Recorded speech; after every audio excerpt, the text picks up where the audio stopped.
네, 축복이 되셨죠?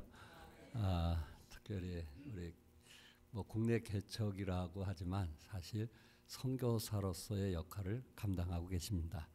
중국 사람들을 대접하고 또 복음을 전하시고 또 침례식을 주는 그런 그 보고를 통해서 저희들이 기쁨이 되고 있습니다. 감사합니다. 이 시간 우리 장창호 목사님 나오셔서 특별 찬양해 주시겠습니다. 우리 박수로 좀 격려해 주시기 바랍니다.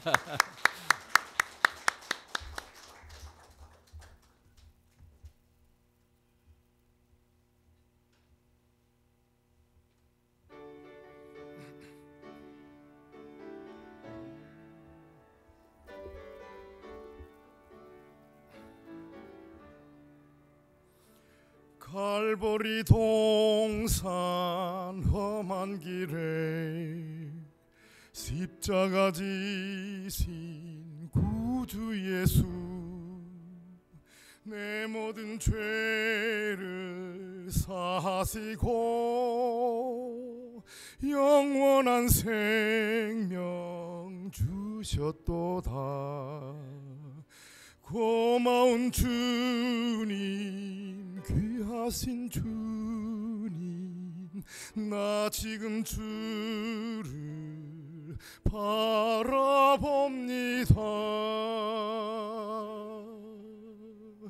내 죄를 위해 피 흘리사 주님이 대신 죽으셨네. 저들의 죄를 사하소서. 주님이 대신 간구했네. 극심한 고통 당할 때도 끝까지 우리 사랑했네. 고마운 주님, 귀하신 주님, 나 지금 주를 바라봅니다.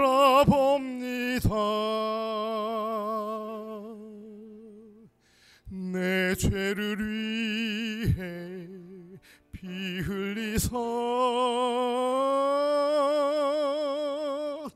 주님이 대신 죽으셨네.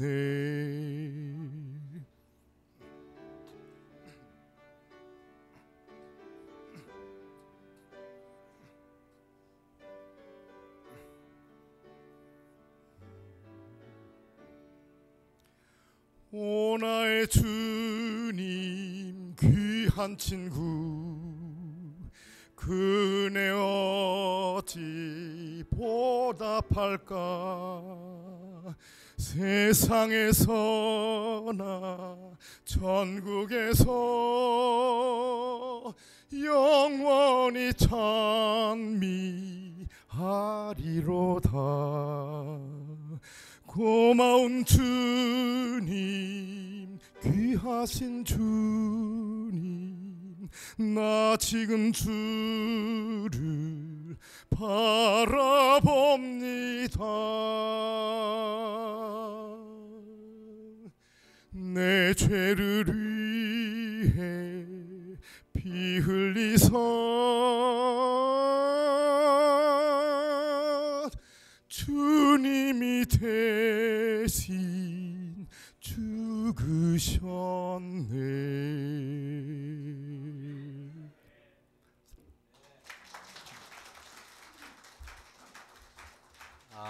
축복이 되었습니다. 예수님의 그 사랑, 참 제 마음속에 울림이 있었습니다. 정말 감사를 드리고요. 또 저희 교회 개인적으로 50주년 행사할 때 또 우리 김우생 목사님께서 오셔서 또 귀한 말씀 전해주시고 격려 주신 것 감사합니다. 늘 이 시간을 통해서 제가 좀 바로 가고 있는가, 늘 말씀을 통해서 깨닫게 되고, 또 목사님이 주신 그 자료를 가지고 저희 교회에서 너무 잘 활용을 하고 있습니다. 늘 우리에게 유익을 주신 목사님께 다시 한번 감사를 드리고요.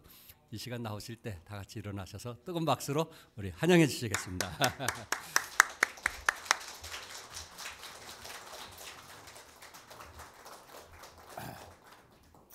착석해 주시죠. 네, 감사합니다. 오늘 또 이렇게 유현택 목사님 사회 받으시고 인도해 주시고 또 박영구 목사님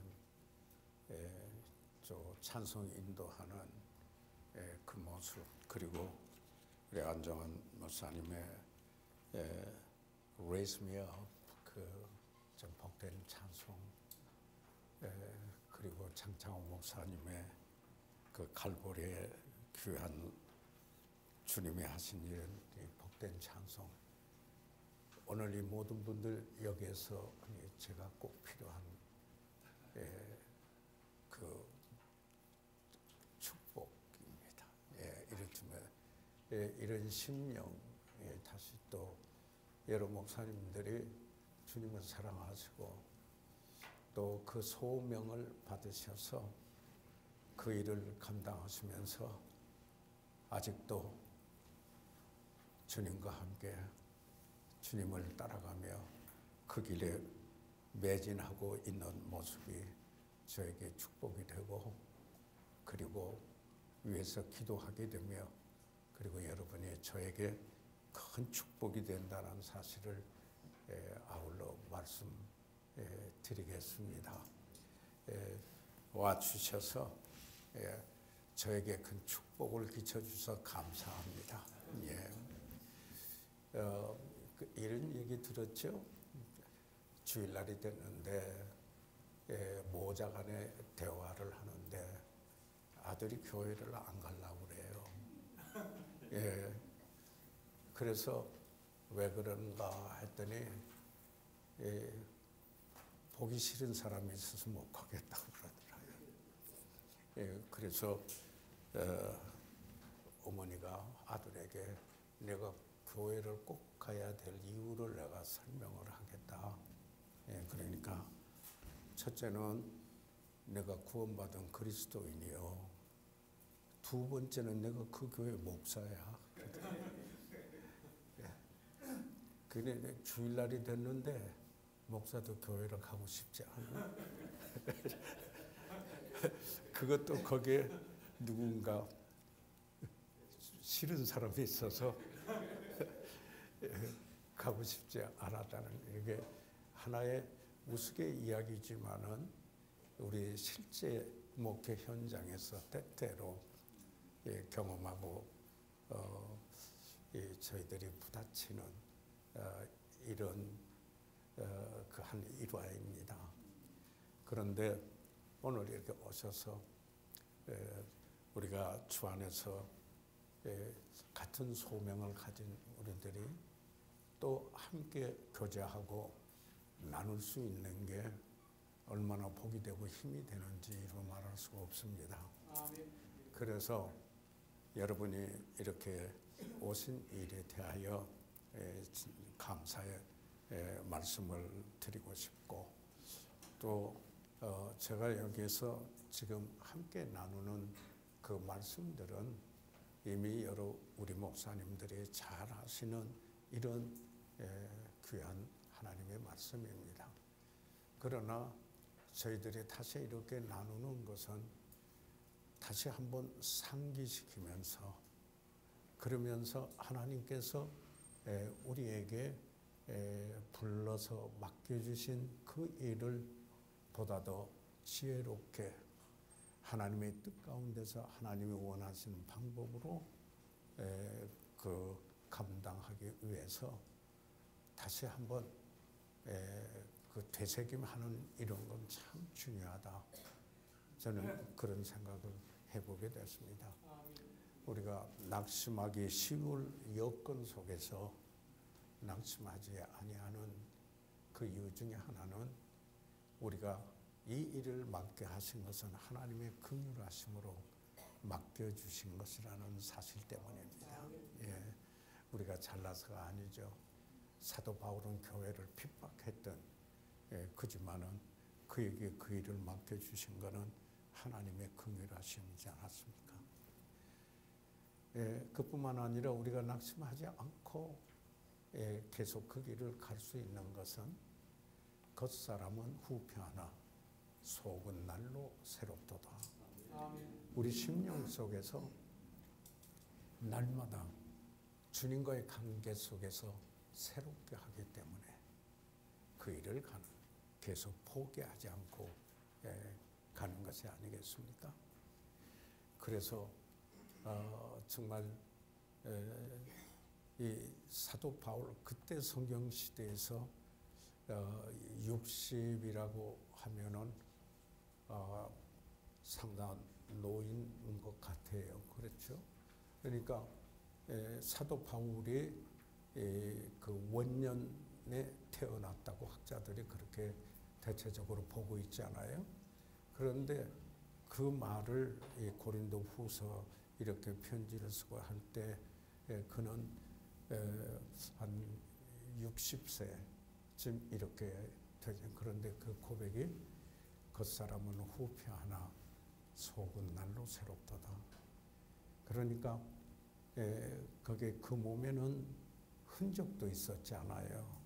실제로 돌에 맞은 흔적도 있었을 거고요. 매에 맞은 흔적도 있을 것이며, 그리고 여러 가지 그 일들이 그의 육체 가시도 그를 괴롭히고 있는데 그게 사탄의 사자라. 어떤 질병이라 이렇게 학자들 보는 분도 있지만은 또 메카드 같은 분은 그를 대적하는 관계 속에서 사람으로 보는 견해도 있더라고요. 이렇게 보는데 그런 가운데서 여기에 그가 낙심하지 아니하노니 하고 계속 갈 수 있었던 것은 바로 날마다 주님과의 관계에서 새롭게 했기 때문인 것입니다. 오늘 하루를 제가 주님을 섬기기 위해서 오늘 하루를 시작을 할 때 제 심령이 새롭게 돼야 오늘 그 일을 감당할 수 있는 게 아닌가. 아까 우스갯소리에서 나오는 그 목사처럼 자기가 목회하는 교회 가고 싶지도 않은 이런 상황에 처하기도 했지만은 그것을 극복하기 위해서는 주님과의 관계 속에서 날마다 새로워져야 된다. 그뿐만 아니죠. 약속이 있으시기 때문에 무슨 약속이요? 우리가 선을 향하되 낙심하지 말지니 피곤하지 아니하면 포기하지 아니하면 갈라디아서 6장 9절이죠. 때가 이름에 거두리라. 반드시 추수를 약속해 주셨어요. 눈물을 흐르며 씨를 뿌리는 자는 기쁨으로 그 단을 거두어 오리라. 여기에 시편 126편에 같이 결코 주 안에서 수고가 헛되지 않는다. 어느 날 반드시 결실이 있게 될 것이다. 어느 분은 이런 얘기를 하더라고요. 내가 심어놓은 씨는 반드시 내가 살아있을 때만이 보는 게 아니고 내가 주님의 부르심을 받고 이 세상을 떠난 후에도 그때도 여기에 그 결실이 맺어질 수가 있다. 그러니까 결코 낙심하지 말고 포기하지 말고 주님이 주신 그 일을 감당하기 위해서 그 길을 가십시오. 이렇게 사역을 해오면서 그런 말을 그 말씀들을 상기를 하면서 여기까지 왔습니다. 그런데 그는 하나님의 은혜고 그리고 그 은혜를 입은 많은 동역자들, 성도들 그리고 여러 목사님들이 함께 해주셔서 힘이 되는 겁니다. 한 방울의 물방울은 바위에 구멍을 내지만은 그 물이 합해져서 같이 하면은 바위 자체를 옮길 수 있는 파워, 이것을 우리가 경험할 수 있게 됩니다. 그래서 여러분의 참여하시는 바로 이 참여는 저에게 엄청나게 축복이 되고 격려가 되고 힘이 되고 오늘도 내가 하루 더 살아 있어야 될 소중한 이유가 되기도 합니다. 그래서 다시 한번 감사의 말씀을 드립니다. 저희들은 지금 요한계시록을 함께 공부하고 있습니다. 이 요한계시록을 볼 때 우리는 예수 그리스도의 계시다 이렇게 말하고 있잖아요. 1장 1절에 예수 그리스도의 계시라. 이는 하나님이 그에게 주사 반드시 속히 될 일을 좀 하울링이 심한가요? 괜찮습니까? 듣기에? 괜찮아요? 네. 그에게 주사 반드시 속히 될 일을 그 종들에게 보이시려고 그 천사를 그 종 요한에게 보내어 지시하신 것이라. 이 요한계시는 예수님의 예수 그리스도의 계시입니다. 그런데 그것을 여기에 요한에게 지시해서 기록하라 하는 것이 바로 여기에 요한계시록입니다. 반모섬에서 이 비전을 하나님께서 주시는 이 환상을 보고 성령의 감동하심을 입고 하나님의 말씀으로 기록해 하도록 요한에게 지시한 겁니다. 그런데 이것은 예수 그리스도의 그 계시다 이렇게 여기에 말씀을 하고 있습니다. 그 당시에 그 핍박이 있었던 시대입니다. 그렇기 때문에 요한도 반모섬에 유배되어 있는 그런 상황에서 이 계시를 쓰기 때문에 상징적인 표현을 쓸 수밖에 없었습니다.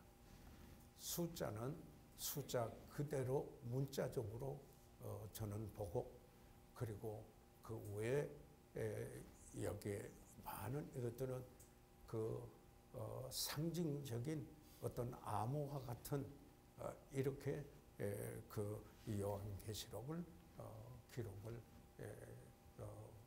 했습니다. 그래서 저희들이 지금 요한계시록에서 2장과 여기에 그 3장에 보면은 7교회가 나오게 됩니다. 그러면은 요한계시록은 예언서이기도 합니다. 그런데 여기 지금 그 7교회는 그 당시 그 요한의 그 시대에 실제로 7지역에 있어 지방 그 교회 개교회들이었습니다. 7교회는 그런데 에베소 교회만 제외를 하고 모두 6교회는 사도 요한에 의하여서 개척되고 시작된 이런 교회들입니다.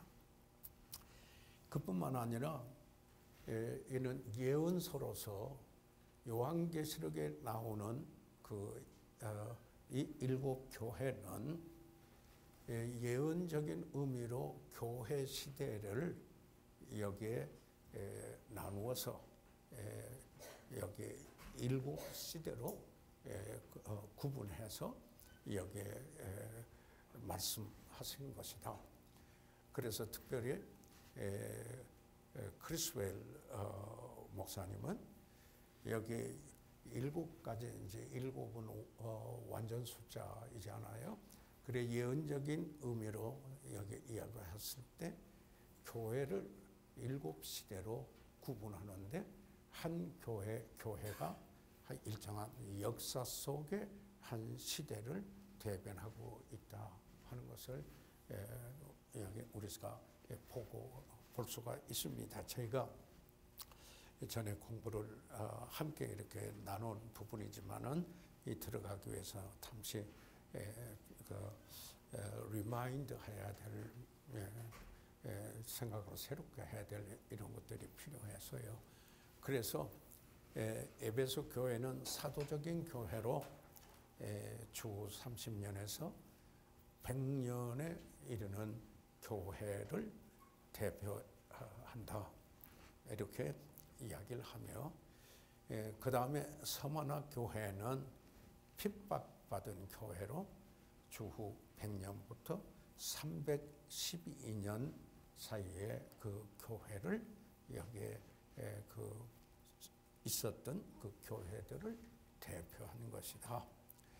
그 다음에 그 버가모 교회는 주 312년부터 606년까지 방탕한 교회 시대, 그 방탕한 교회들을 대표하는 것이다. 그리고는 그 두아드리아 교회, 저희들이 오늘 보고자 하는 이것은 그 부패한 배교적인 교회 시대를 의미한다. 다시 말하면은 606년부터 여기에서 있는 그 환란까지 들어가는, 이렇다면은 거듭난 사람은 다 들림을 당할 거 아니겠습니까? 주님의 공중 재림 때.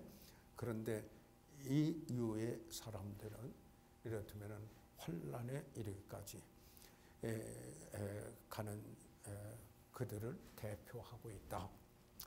그 다음에 사대교회는 살아있다 하는 이름은 있지만 사실 죽은 교회다.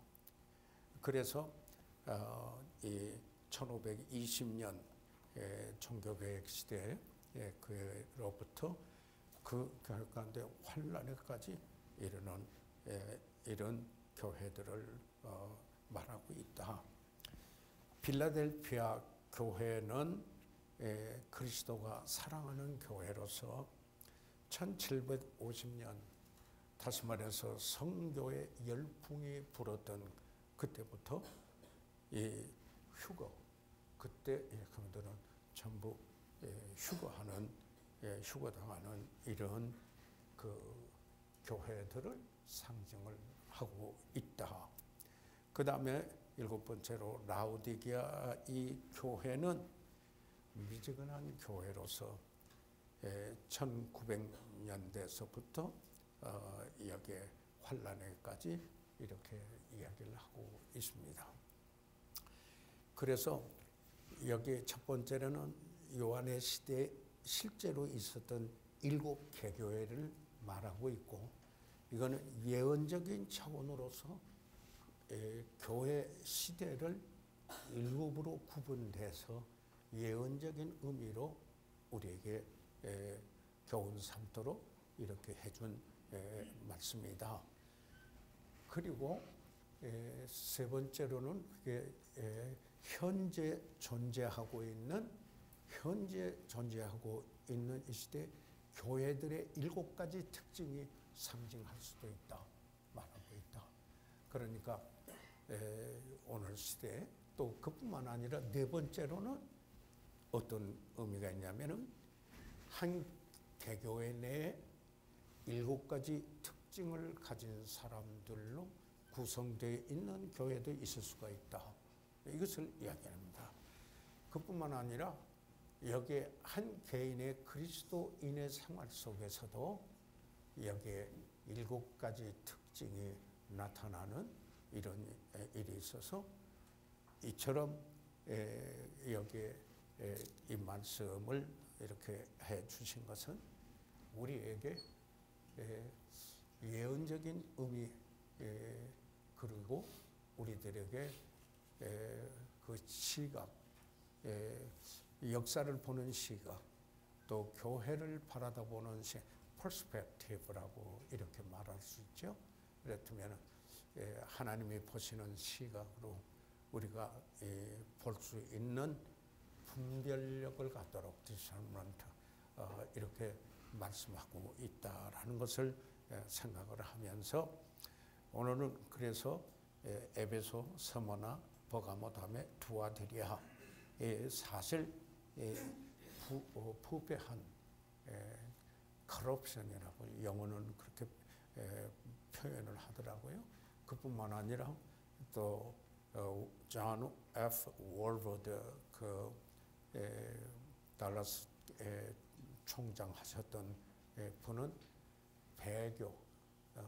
배교의 시대라 이렇게 말하죠. 그러니까 이단적 교회로 변화되는 것을 여기 이야기를 하고 있습니다. 자, 그러면은 이것을 잠시 전제를 하고 저희들 오늘 함께 나눌 본문의 말씀을 같이 좀 읽어보시면 어떨까요? 그래서요, 여기에 먼저 우리 목사님들께서 그 2장, 계시록 2장 18절부터 29절까지 우리가 합독을 하겠는데요.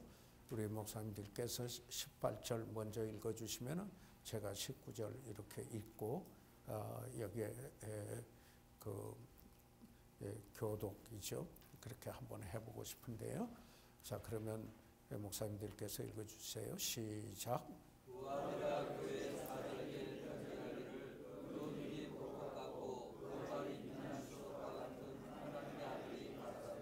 19절. 내가 내 사업과 사랑과 믿음과 섬김과 인내를 아노니 네 나중 행위가 처음 것보다 많도다.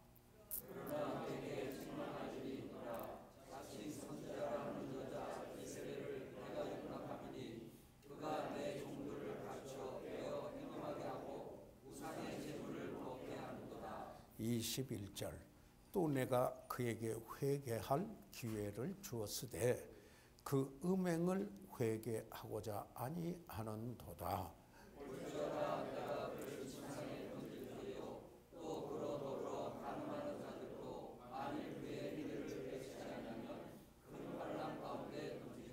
(23절) 또 내가 사망으로 그의 자녀를 죽이리니 모든 교회가 나는 사람의 뜻과 마음을 살피는 자인 줄을 알지라. 내가 너희 각 사람의 행위대로 갚아주리라.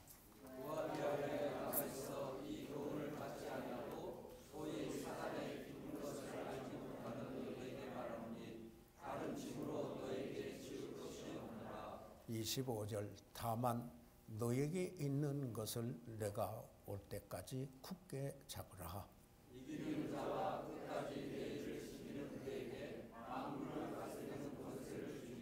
27절 그가 철장을 가지고 저희를 다스려 질그릇게 드리는 것과 같이 하리라. 나도 내 아버지께 받은 것이 그러하니라. 29절 같이 읽으실까요? 시작. 귀 있는 자는 성령의 교회들에게 하시는 말씀을 들을지어다. 그래서 두아디라 교회에 대하여서 여기에 그 주께서 지금 하신 말씀, 그러니까 우리 목사님들께서 너무나 잘 아시는 바와 같이 항상 주님께서는 교회를 관찰하시고 계신다, 보시고 계신다 하는 얘기입니다. 우리가 어떻게 선전을 하고 어떻게 포장을 하고 또 어떻게 하든지 간에 그 실체를 보고 계시는 분은 주님이시다. 그래서 우리가 여기에 나오는 이 7교회를 공부하면서 그 특징들을 보면서 내가 목회하는 내 교회도 아니 내 교회 아니라 주님의 교회인데 그래도 나르게 위탁을 해서 여기에 동역자들과 함께 성도들과 함께 여기에 나가는 이 교회도 지금 보시고 계신다. 맞습니까? 보시고 계신다. 알고 계신다. 그래서 항상 그 교회의 형편에 따라서 지금 예수님이 주 예수 그리스도께서 어떤 분인가 하는 것을 나타내 보이는 그의 항상 성품이나 또는 그분이 어떤 분이신가를 보여줍니다. 꼭 그 교회의 특징에 따라서 주님께서 그리고는 보시는 바와 마찬가지로 그리고 반드시 칭찬할 일이 있으면은 칭찬하시는 걸 저희들이 잘 알고 있잖아요. 그러니까 주님도 이렇게 하셨는데 우리도 이게 할 때 칭찬할 일이 있으면은 칭찬하는 거. 이거 주님 본받는 겁니다. 그런데 세 번째로 꼭 책망할 일이 있으면은 책망을 하였습니다. 그리고는 네 번째 이제 마무리하면서 권면을 합니다. 권면을 이렇게 하게 되고요. 그리고는 꼭 끝에 뭐라고 합니까? 귀 있는 자는 들을지어다. 교회들이 들으라 그래요. 근데 그게 복수로 나옵니다. 복수로 나옵니다. 그러니까 부하들의 교회만 아니라 이걸 통해서 여기에 모든 교회들이 교훈을 얻어라 라고 이렇게 말씀 지어주고 있는데 매번 주님께서는 이렇게 나타나시는 사실입니다. 제가 여기서 이제 강조하고 싶은 것은 지금 하나님께서 목회하게 하고 있는 이 교회에서 내가 하나님이 주시는 그 자리와 그리고 그의 은혜 가운데서 인도하게 모든 일을 어떻게 목회하였는가. 그런데 여기 교회마다 꼭 주님께서 그 교회 사자에게 이야기를 했어요. 그러면은 그 교회 사자는 메신저입니다. 그러니까 메신저거든요. 천사나 사람을 말할 때 그렇게 이야기를 했는데 그에게 이렇다면은 이야기를 하는데 그 리더들에게 인도하는 이에게 순종하고 복종하고 따라야 될 그 책임이 있는데 그런데 계산할 회개할 자는 거기에 교회를 리드 아웃 해가고 있는 리더십 거기에 있는 이들에게 말하고 책임이 있다. 그래서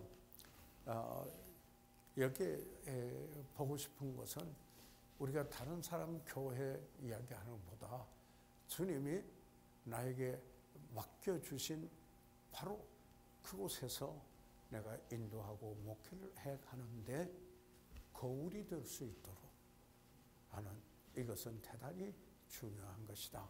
이렇게 보아지게 됩니다.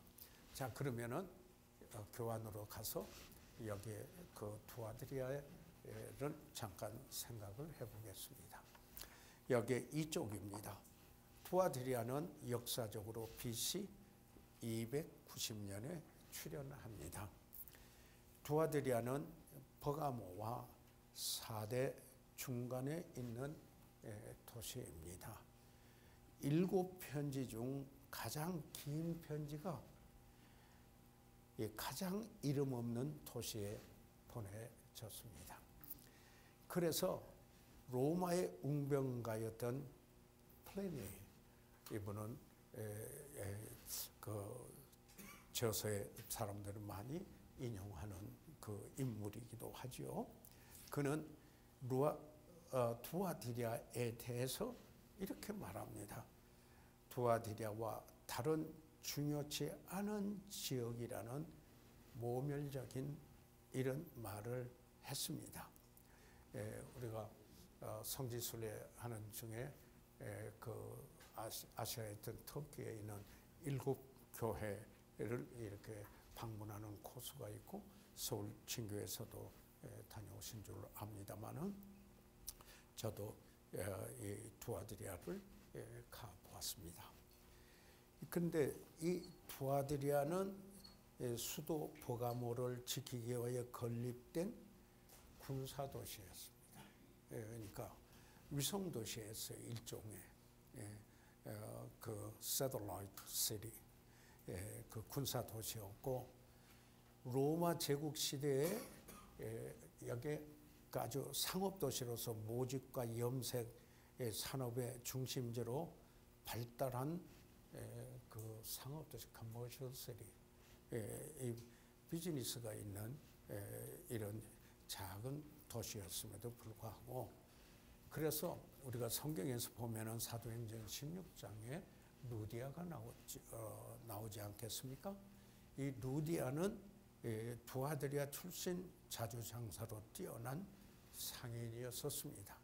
그래서 필립보 교회가 태어나게 하는데 큰 하나님의 쓰시는 역할을 하였던 요인이기도 하죠. 그런데 여기 두아들의 이 모직과 염색 산업이 뛰어났는데요. 거기에서 나오는 그 염색소가요, 그 당시 1데나리온이 우리 목사님들께서 잘 아시는 바와 같이 하루 품삯인데, 몰래 한 게 1000데나리온이었다고 해요. 엄청나게 비싸했어요. 그렇게 해가지고 여기에 그 모직 그리고 염색 산업의 중심이 됐다고 합니다. 현재는 약 2만 5천 명의 인구가 살고 있었고, 양탄자를 짜는 도시로 알려져 있습니다. 그러니까 터키의 뭡니까 수출품 중에 하나는 양탄자 아닙니까? 여기에 이런 그 지리적인 그 당시 그걸 잠깐 보면서, 그러면은 첫 번째로 두아드리아 교회에 계시된 그리스도는 어떤 성품으로 나타났나, 여기에 첫 번째로 보게 되죠. 다시 말해서 18절에 두아드리아 교회 사제에게 편지하기를 그의 눈이 불꽃 같고, 그리고 또한 그 팔이 빛난 주석과 같은 하나님의 아들이 가라사대, 이렇게 이야기했습니다. 그래서 예수 그리스도께서 어떤 모습으로 나타났나, 눈이 불꽃 같고 이렇게 했습니다. His eyes like unto a flame of a fire. 그러니까 이 불꽃이 화염이 일어나는 이런 모습이거든요.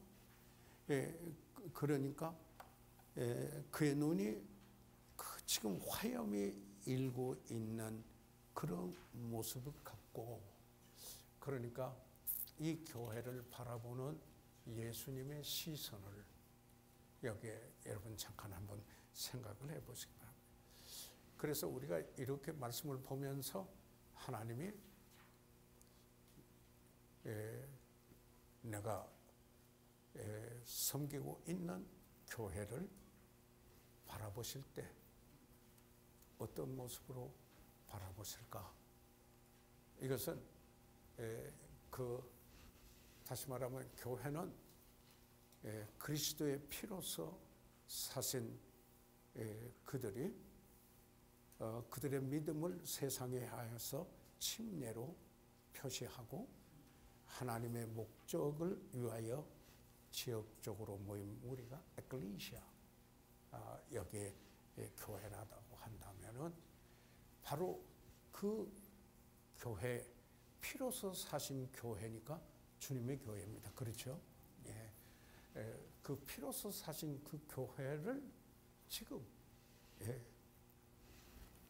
주님께서 이제 맡겨주시고 대리 목자에게 맡겨주시고, 그래서 그 사자에게 이야기를 하는데, 자, 내가 보고 있다 하는 이 사실, 이걸 사실 우리에게 경각심을 주게 하는 겁니다. 경각심을 주게 하는 겁니다. 그러면은 왜 그렇게 바라보셨을까? 왜 그런 모습일까? 우선 넘기셔가지고요, 3쪽에 오셔서 모든 것을 통찰하시는 주님이시며 그릇된 것을 보시고 분노하시는 눈빛을 가지신 주님입니다. 그러니까 항상 사랑의 그 참 넘치는 모습으로 바라보는 그 시각만이 아니고 주님이 분노하시는 시각이 있다. 그러니까 이 교회에 대하여서도 주님이 지금 분노하시고 있음을 우리가 보게 된다는 겁니다. 이게 얼마나 우리에게 경종이 되는 그 말씀입니까? 그래서 참 중요한 게 저는 이게 뭐냐면 우리가 교회가 교회다워야 한다. 교회라고 할 때 그 교회가 교회로서의 기능을 해야 된다. 하고자 해야 된다. 왜냐하면 주님의 피로서 사신 교회 아닙니까? 우리 목사님들 동의하시죠? 예. 그런데 그분이 바라보고 계시죠? 지금 사역을 바라보고 계셔요. 바라보고 계셔요. 그래서 교회 모든 것을 바라보고 계시는 그의 피로 사신 그 교회 머리 되시고 주인 되시는 주님이 바라보시고 말씀하신다. 그 표정이 그분이 어떤 모습으로 나타난다. 그래서 발이 빛나는 주석 같고 그랬습니다. 그렇죠? 이것은 his feet are like a fine brass. 여기에 막 버쩍버쩍 빛나는 주석인데 성경에서 우리가 이 어떤 예언적인 또는 그 표상적으로 이야기를 하고 모형적으로 이야기할 때 놋은 심판을 이야기하는 거 우리 모두가 다 잘 알고 있습니다. 그래서 이 주석은 심판을 의미합니다. 왜 그랬을까요? 거짓 교리를 용납하였기 때문입니다. 배교적인 거짓 교리를 용납하였기 때문에 그것을 심판하시고 특별히 여기에서 이세벨을 그 여선지자를 들어서 이야기를 하는데 바로 이 거짓 교리를 들어오는 그 이세벨을 심판하실 것을 말씀하고 있다는 겁니다. 이런 거 맞습니다. 그러니까 우리가 여기서 얻는 교회는 교훈은 하나님께서도 주님께서도 교회를 바라보시고 심판하실 수 있다라는 겁니다. 심판하실 수. 그래서 뭡니까 우리가 이 요한계시록에 나온 교회를 보면 그 촛대를 옮기실 것이라는 이야기가 나옵니다. 그러니까 이런 것들을 우리가 생각을 하면은 교회는 교제가 있지만은 사교장은 아니다. 말씀으로 교제를 하죠. 사교장은 아니다. 교회의 주를 이루는 것은 엔터테인먼트. 이렇다면은 오락 연주 이게 주가 되면은 이건 아니다. 그런데 교회를 인도할 때 모든 분이 다 동일한 시각을 갖지 않고 여기 7개의 특징을 갖게 가는 사람들이 구성돼서 여기에 보이스, 딴소리가 나올 수 있다라는 겁니다. 이런 때 중요한 것은 지극히 선한 분별력, 성경에서 바울이 기도한 것처럼 이게 필요하다는 이야기입니다. 그래서 저는 오늘 사랑하는 우리 목사님들 위해서 이렇게 기도하면서 제 자신도 그렇게 하고 오늘 선한 분별을 할 수 있도록 지혜와 은혜와 권능을 주시고 성령 충만하게 해 주십시오. 우리 목사님들 한 분 한 분 성함을 대면서 그 기도를 제가 또 했습니다. 예, 지극히 선한 것을 분별하는, 참 이게 사도 바울의 기도 같잖아요. 빌립보 교회를 위해서 그렇게 기도를 했습니다. 그래서 여기에 세 번째 뭡니까? 하나님의 아들이 가라사대. 그런데 이 하나님의 아들, 어떤 분이었어요? 금방 우리가 볼 때 그 눈이 불꽃 같은 분이에요. 그렇죠? 뭔가 분노하시는 것을 보게 되고 발이 빛나는 주석 같고 심판하실 주님으로 여기에 보이는데, 왜 하나님의 아들이라고 이렇게 그 교회를 향하여서 이야기하였는가? 그것은 여기에 선지자라고 하는 여자 이세벨이 자칭 하나님의 선지자라고 했습니다. 그래서 역사적인 관점에서 볼 때는 자기가 무오하다, 자기가 하는 것은 무오하다 라고 하는 이런 현상이 그 역사 속에 일어나는 걸 조금 후에 함께 나눠보고 있습니다만은, 자신이 무한 권위를 가지고 있다고 말하는 게 그와 비교해서 예수 그리스도의 계시다, 내가 바로 요한에게 지시하는 나는 하나님의 아들이다, 이렇게 이야기를 합니다. 그분만이 권위다, 이 이야기를 합니다. 자, 잠깐요. 지난번에 했지만 우리가 그 권위에 대해서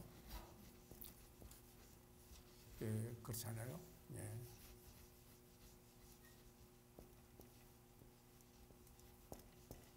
오소리티, 권위죠. 이 중요한 거죠. 무엇이 그 교회의 권위가 되어 있느냐에 따라서 모습이 달라집니다. 어떤 교회는 reason, 이성이 교회에 있는 건 지난번에도 한번 나눴지만 우리가 되새김을 한번 해보겠습니다. 이것은 이성이 권위이기 때문에 자기 이성에 안 맞지를 않으면은 아니에요. 그래서 여기에서 뭐의 자유주의 신학이 나왔어요. 여기서 자유주의 신학은 liberal 하는 의미에서 이런 인본주의 신학 같은 이런 게 출현을 했습니다. 진보의 자유주의 신학이요. 이게 권위가 되어 있으면, 그러니까 자유주의 신학인데요.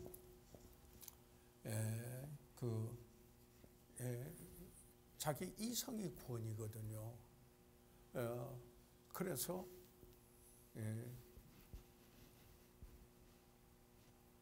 성경이 권위가 아니고 자기 이성이기 때문에 자유주의 신학, 진보적인 신학이 여기에 나왔습니다.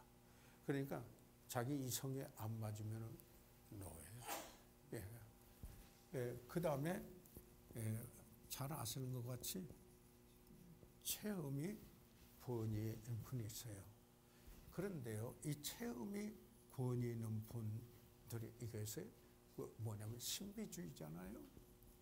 그러니까 신비주의예요. 이게 신비주의예요. 그러니까 내가 이렇게 체험했다, 그걸 이 권위가 돼요. 그러니까 그거 맞게 성경을 갖다가 붙여요. 그렇다면 성경을 인용하되 이용해요. 자기 체험에 맞게. 그래서 여기에 체험이 권위가 되면은, 그래서 우리가 하나님의 말씀에 따라서 우리가 체험이 있어야 돼요.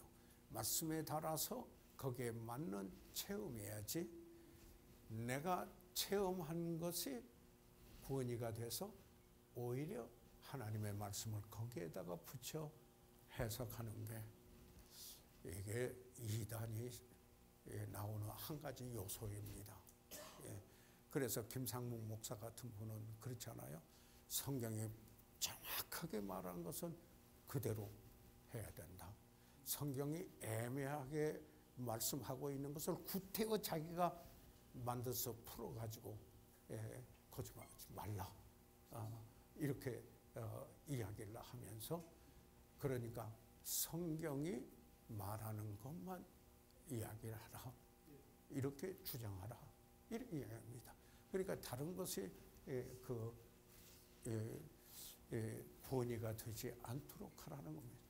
체험이 필요 없다라는 거 아니에요. 예.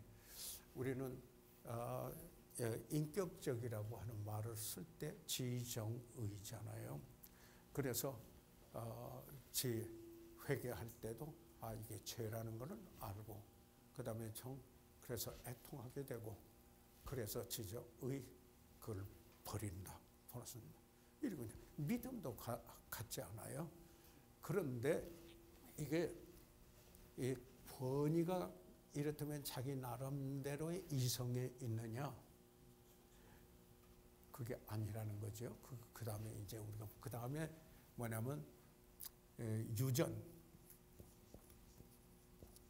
트래디션, 유전이 그 권위 있는 사람은요, 권위를 두는 건요, 천주교예요. 바로 하나님 말씀이 아니에요. 이게 천주교예요. 그래서 천주교는 이 holy tradition, 이 천주교, 그래서 그걸 성전이라고 그러잖아요. 거룩할 성전에다가 전할전 거룩하게 전해온. 그래서요, 천주교에서는 나중에 보겠습니다만 성경 금동력을 내린 적이 있어요. 그리고 그들은 여기 하나님의 말씀을 강해하는 게 아니에요. 하나님 말씀을 강해하는 게 아니에요. 그리고 그들이 물려왔던 전통, 이게 성전으로서 권위예요. 그래서 우리들이 이걸 잘 좀 늘 목회를 하면서도 되새김해야 되겠다. 알아야 되겠다. 그 다음에 성경이 권위 있네. 누구세요? 목사님 맞습니까? 여러분 목사님 맞으시죠? 그러면 제가 우리 믿음이 그렇다고 말씀드릴 때 아멘 하십니까? 성경만이 유일한 본이요. 그리고 최후의 본이요. 그리고 우리의 모든 일의 지침서요. 그래서 성경이 말하면은 파이널. 그게 끝이에요. 성경이. 그래서 성경이 권위가 돼서 이게 이제 우리가 근본주의 이야기할 때 이야기하잖아. 성경은 절대 무효하다. 왜 이 말씀을 드리냐면요. 여기에 이 두아드리아 교회 시대에 나오는 현상 중에 하나가 여기 뭐냐면은 천주교에서 교황이 무효하다라는 역사적인 일이 상징적으로 나온 게 나와 있다 이 말입니다. 그래서 우리는 분별을 해야 돼요. 뭘 분별해야 되냐면은 천주교의 어떤 대변을 할 만한 사람이 아주 올바른 말을 했고 훌륭했어요. 그러나 그분의 말을 우리가 가감없이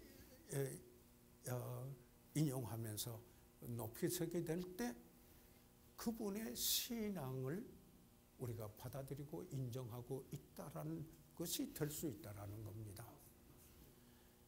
그래서 지금 이 두아드리아 교회에서 볼 때 우리가 유의해야 되는 거. 그러니까 잘못하면은 시험 받는 게 뭐냐면은 이렇게 하면은 성도들이 좋아하더라. 좋다. 이렇게 돼서 그렇게 하니까 편하더라. 그리고 좋아하더라. 그런데 주님이 보실 때 그 책임을 누구에게 묻느냐 하면은 그 교회 사자, 메신저. 여기 우리가 보는 교훈이 바로 그거 아닙니까? 예, 그래서 이런 의식이 우리에게 확립되어 있지 않으면은 이럴 때는 이렇게 가고 저럴 때는 이렇게 가고 그리고 여기 가고 이런 그 상황이 벌어진다 하는 얘기입니다. 우리는 절대 성경은 유일한 권위요, 최후의 권위요, 3회 그리고 오류가 없다. 원본은 그렇게 믿잖아요. 예, 그 다음에 예수 그리스도께서는 동정녀에서 탄생했다. 그건 뭐예요? 그리스도의 신성을 말하는 거잖아요. 그리스도의 신성을 말하는 거잖아요. 그뿐만 아니라 예수 그리스도의 대속의 죽음. 우리는 성경을 볼 때 구속사관으로 봐야죠. 소위 말하는 어떤 민족사관으로 성경을 보거나 또 이 시각의 관점이 달라지면은 이성으로 체험으로 이걸로 보게 돼서 두드려 맞히는 이렇게 하게 되면은 성서적인 교회가 아니라는 겁니다. 내가 과하게 표현했습니까? 아니죠. 비브리컬, 성서적이라고 할 때 왜 그런가? 성경만이 유일한 권위요. 그 원본은 무하다. 그만이 유일한 권위이다. 그리고 그뿐만 아니라 임박한 재림을 믿는 우리들이 이제 이 교리를 믿고 하나님의 목적하신 그 일을 위하여 모인 무리들이지 않아요. 그런데 주님이 보시고 계셔요. 예. 그리고 인도자인 우리에게 이야기를 하고 있으시다. 그냥 경각심이 생겨요. 그렇잖아요. 깜빡 깨요. 주무시다가 깨어가지고 잠 못 들어보신 경험이 있으세요? 어떤 일이나 사건이 생각이 나서. 그런데 우리가 가장 의식화돼야 될 것은 주님이 보시고 계신다 하는 이야기입니다. 그래서 이 권위가 정말 우리 교회에서 최고의 권위가 바로 주님이신데 그분이 머리시고 그리고 그분이 위임된 권위를 그 위임된 권위가 존중되려면은 하나님의 말씀을 대언하기 때문에 물론 거기에 예수님을 품격을 담는 그런 일을 같이 해야 되고 그리고 그 공동체에서 그게 인정되는 칭찬 듣는 사람을 꼭 그 성경에 썼잖아요. 사도행전 그 6장에서 보더라도 거기에서 칭찬 듣는 사람 집사 7을 택할 때도 그랬고 그리고 또 디모데를 그 사역자에 합류시킬 때 형제들한테 칭찬 듣는 사람이었어요. 그 공동체에서 인정을 받는 사람이었다 라는 것을 저희들 보게 됩니다. 물론 그때 지혜로 충만하고 은혜로 충만하고 권능으로 충만하고 그리고 성령 충만한 바로 그들인데 또 하나 초대 그리스도인들도 칭송을 받았습니다. 예. 그리고 그 공동체 안에서 그들 안에서 인정받아야 돼. 다시 말해서 칭찬받아야 돼. 이렇다면 내가 선교사로 목사로 소명 받았습니다. 그런데 그 사실이 그 교제권 안에서 인정돼야 됩니다. 그 교회 안에서. 그래서 교회 권위로 안수를 하는 겁니다. 이렇다면 이런 원리들을 저희들이 알아야 돼요. 그러니까 그런 안수를 할 때는 뭐냐면은 여기에 동일시합니다. 그리고 전수합니다. 이런 게 두 가지였어요. 예. imputation, 정가한다. 예. 그리고 identification, 그리고 내가 동일시한다. 이게 안수거든요. 구약에서. 예, 그러니까 예, 그래서 이런 가운데서 저희들이 이제 간식 시간이 됐는데요. 예, 선지라고 하는 여자 이세벨이 자칭 하나님의 선지자라며 주의 말씀을 부인하고 자기의 무한 권위를 가지고 있다고 말하는 것과 비교해서 주는 하나님의 아들로서 자신을 소개하고 있다. 그러니까 우리 교회에서 주님이 바라보시고 말씀하신다면 어떤 모습으로 보여주실 것인가? 여기에 목회를 하는 일에